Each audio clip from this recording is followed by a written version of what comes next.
O que você faria se fosse escrever o Batman? Por onde você começa? Como é que você garante que o seu Batman é de fato o Batman? A resposta durante quase 2 décadas era simples. Você lia um único documento.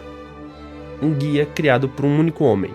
Um texto que definia quem era Bruce Wayne, como ele pensava, onde ele morava e o que ele jamais faria. E por que toda a luta dele importava. Esse documento se chama a Bat-Bíblia. E o homem por trás dele é ninguém menos que Dennis O'Neil, o maior editor do Homem-Morcego. Dennis O'Neil nasceu em 3 de maio de 1939. E sim, o mesmo mês e o ano que o Batman apareceu pela primeira vez nas páginas da Detective Comics. Parecia que o destino reservava para eles uma parceria improvável e duradoura. Natural de St. Louis, Missouri, criado por uma família católica e conservadora, O'Neil estudou em um colégio militar e chegou a se alistar na Marinha Americana no início dos anos 60. Ele esteve em Cuba durante a crise nos mísseis.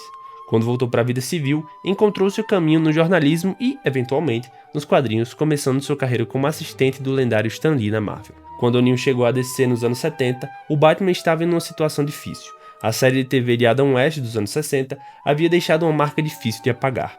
O Homem-Morcego era visto como um personagem camp, e os quadrinhos haviam seguido o mesmo tom por anos. O'Neil, em parceria com o genial desenhista Neil Adams e o arte finalista Dick Giordano, recebeu a missão de devolver ao Batman sua essência.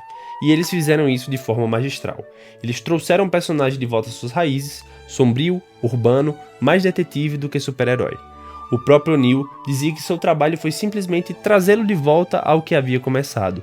Mas o historiador de quadrinhos Les Daniels observou que essa interpretação do Batman como um obsessivo vingativo foi, na verdade, um ato de imaginação criativa que influenciou cada versão posterior do Cavaleiro das Trevas. Foi durante esse período que O'Neil criou alguns dos personagens mais icônicos da mitologia do morcego, Ra's al Ghul e Talia al Ghul, por exemplo, que apareceram pela primeira vez em Batman 232 em 1971. Ele também revitalizou o Coringa, devolvendo-o às suas origens como um assassino genuinamente perturbador e ressuscitou Duas Caras. Mas O'Neil não era apenas o homem do Batman. Junto com Neil Adams, ele realizou uma revolução ainda maior no Lanterna Verde e no Arqueiro Verde, uma série que trazia de forma inédita nos quadrinhos discussões sobre racismo, drogas, luta de classe e política. Foi ali que um dos protegidos do Arqueiro Verde foi revelado como um viciado em drogas. Em 71, nos quadrinhos, isso era impensável até então. Ele trabalhou com o Demolidor, Homem-Aranha e o Homem de Ferro na Marvel. Criou o Questão, o anti-herói filosófico que inspiraria o Rorschach de Watchmen. Em 1986, O'Neil voltou a DC, dessa vez como editor de toda a linha do Batman. Esse cargo ele exerceria até o ano 2000. 14 anos supervisionando as histórias do Homem-Morcego. Foi nessa posição que ele coordenou algumas das sagas mais importantes da história do personagem. A Morte em Família, onde os leitores voltaram pelo telefone para decidir se Jason Todd, o Robin, viveria ou morreria, a introdução do Tim Drake como novo Robin, o épico A Queda do Morcego, onde Bane quebrou a espinha do Bruce Wayne, dentre outros. Nesse período, O'Neil não se viu apenas como editor de histórias em papel, mas como o que ele mesmo chamou de guardião do folclore do Batman. E foi exatamente esse espírito que ele criou a Bat-Bíblia. Dennis O'Neil faleceu em 11 de junho de 2020, aos 81 anos. Deixou um legado que moldou para sempre o Batman. Mas vamos lá, que de fato foi a Bat-Bíblia?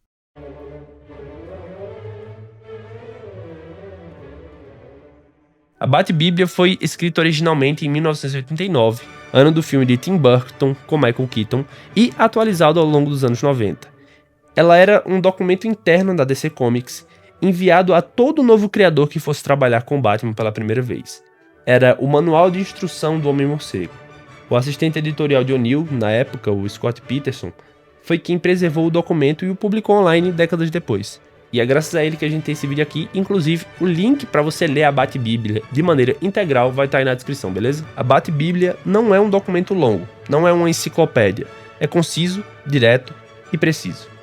E cada palavra foi escolhida com intenção. E vamos pegar ponto por ponto aqui no vídeo, tá certo? Ponto 1. Bruce Wayne é a fantasia. O Batman é o seu verdadeiro ser. Uma das afirmações mais profundas da Bat-Bíblia é essa. Qual dos dois é genuíno, Bruce Wayne ou Batman? A resposta é Batman.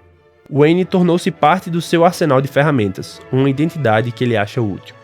Isso pode parecer óbvio hoje, mas é a inversão poderosa do que se poderia assumir A maioria dos super-heróis de uma identidade secreta, que é a persona real, por exemplo, Clark Kent, é quem o Superman realmente é.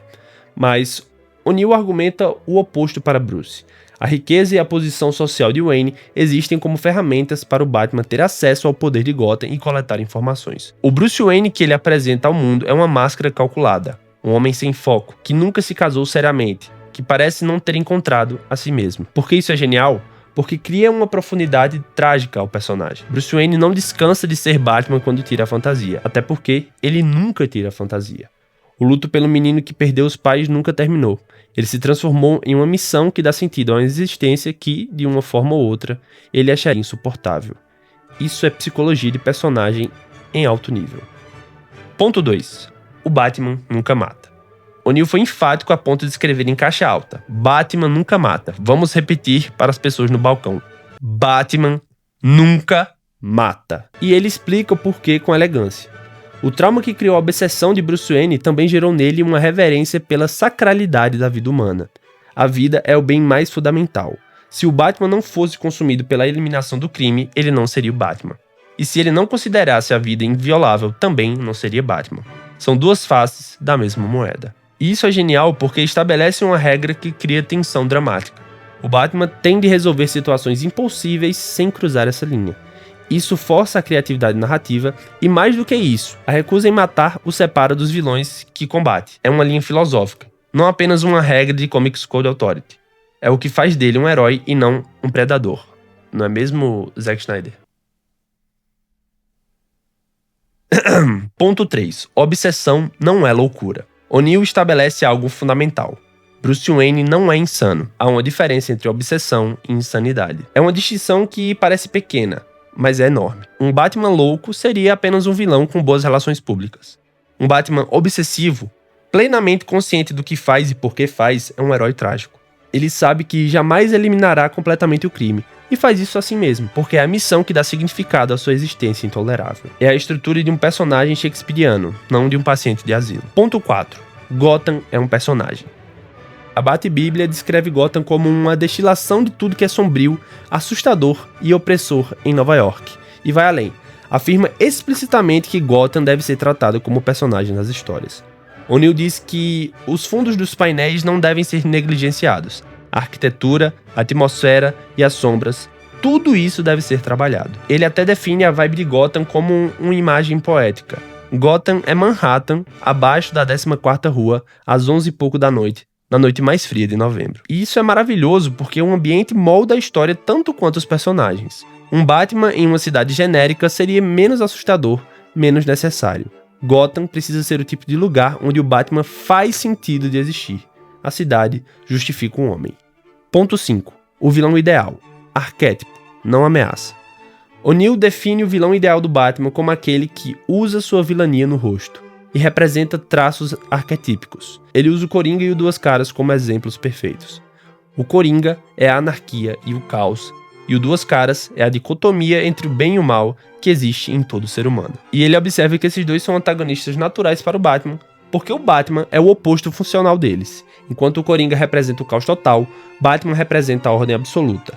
Enquanto Duas Caras encarna a dualidade moral, Batman é uma escolha definitiva e irrevogável de um só lado. E ele faz isso porque uma galeria de vilões que só ameaça fisicamente o herói é entediante. Os melhores vilões do Batman são espelhos distorcidos dele. São questionamentos sobre seus valores. São debates filosóficos em forma de soco. Ponto 6. Ação e dedução em equilíbrio. Abre aspas. Devemos alcançar um equilíbrio entre raciocínio e ação, negligenciando nenhum dos dois. E depois vem uma frase que resume bem a vibe que o O'Neill queria. Abre aspas. Batman nunca deve fazer algo sentado que possa fazer correndo, ou pulando, ou saltando de um telhado. Isso não é apenas instrução de ritmo, é uma filosofia de personagem. Batman pensa enquanto age. Ele não para explicar, a exposição se integra à ação. Ponto 7. Batman é celibatário por escolha. O documento é explícito. Ele é celibatário. Qualquer tipo de envolvimento sexual tiraria pensamentos e energia de sua missão. Isso não é puritanismo, é consciência psicológica. Bruce Wayne aparece em público com mulheres bonitas como parte da fantasia do playboy descuidado, mas essas saídas sempre terminam cedo, com um beijo na bochecha e uma promessa de ligar que nunca se concretiza. Intimidade real exigiria uma vulnerabilidade que ele não pode se dar ao luxo de ter. É uma escolha trágica.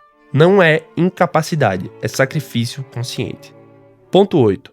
Batman é um arquétipo cultural. A seção mais filosófica da Bat-Bíblia é onde O'Neill tenta responder por que o Batman sobreviveu por décadas quando outros personagens similares, como o Sombra, não sobreviveram. Sua resposta é fascinante. Batman é um arquétipo que se adaptou. Ele veio do mesmo lugar psicologicamente que os monstros, vampiros, criaturas das trevas, predadores da noite, mas foi cooptado para servir ao bem. O'Neill escreve, abre aspas, olhe para o Drácula, entorne os olhos um pouco e você vê o Batman. E ele argumenta que isso ressoa com a psicologia urbana moderna. As cidades deixaram de ser lugares de segurança e se tornaram as próprias fontes de perigo. O diabo não mora no pântano, mora no apartamento de cima. E quando o medo é urbano e concreto, o herói que combate precisa ser igualmente urbano e concreto.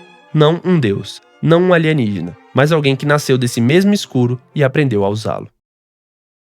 Bom, vamos lá. Eu decidi fazer esse vídeo aqui sobre a Bat-Bíblia porque, primeiro, eu acho um tema muito legal.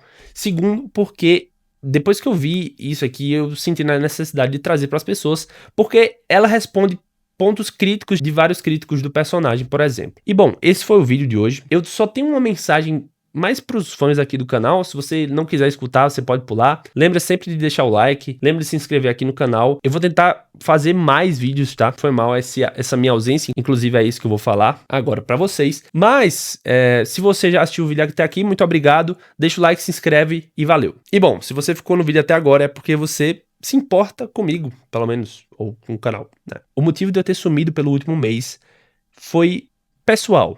Mas não foi uma coisa ruim, tá? Eu troquei de emprego, pessoal, e então muitas coisas precisaram acontecer. Agora eu trabalho como PJ, o que significa que eu trabalho por conta própria, e isso acarreta em uma demanda bem maior de trabalho, e eu não tava com tempo para editar o vídeo. Tanto que o vídeo do top 4 do Mount Rushmore da DC tá pronto, ou melhor, tá metade pronto, ele já tá gravado, mas quando eu fui editar o vídeo, eu simplesmente perdi alguns arquivos, o que me desestimulou a postar esse vídeo aqui no canal. E aí, eu optei por fazer esse vídeo aqui da Bat-Bíblia, porque é um vídeo mais rápido. Como vocês viram, tem uma gameplay de fundo, o que me ajuda na edição. Em média, eu demoro aqui, geralmente, 6 a 7 minutos. Em média, eu demoro 6 a 7 horas para editar um vídeo, então é muito complicado para mim. E por essa falta de tempo, eu vou optar por fazer esses vídeos assim agora, uns vídeos um pouco mais rápidos, com uma gameplay de fundo, para me ajudar a fazer aqui as coisas, para editar o vídeo da melhor maneira possível, mais rápido. Eu acho que vocês estão aqui pelo conteúdo e não só pela edição, então essa foi a maneira que eu consegui de fazer isso acontecer. Então, muito obrigado por você ainda estar aqui, muito obrigado por ter assistido esse vídeo, como eu já disse. Se inscreva aqui no canal, deixa o like, é isso, valeu, eu prometo estar voltando aqui mais vezes. Forte abraço, valeu.